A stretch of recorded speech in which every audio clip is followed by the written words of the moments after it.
কিরে দোস্ত, তুই জঙ্গলে পলে আসু?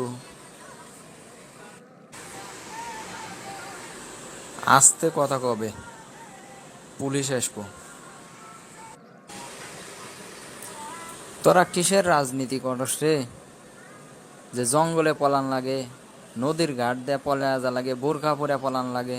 তোরা এমন কি রাজনীতি করস? স্বচ্ছভাবে রাজনীতি করবি, পলানো লাগবি না, বুক ফুলে ঘোরাফেরা করা যাবে। ঠিকই কছু রে বন্ধু। ক্ষমতা যখন আসে মাথা ঠিক থাকে না রে। ক্ষমতার জোরে কখন কি করে বসি, কিন্তু এখন সে বুঝতেছি আসলে যে দলই আমরা করি মন মানসিকতা এবং স্বচ্ছতা রেখে রাজনীতি করা উচিত, তাহলে কেউই পালিয়ে বেড়াবে না। এসব বিষয় সব রাজনীতিবিদদেরই মনে রাখা উচিত, কিন্তু আমরা তো এসব মনে রাখি না।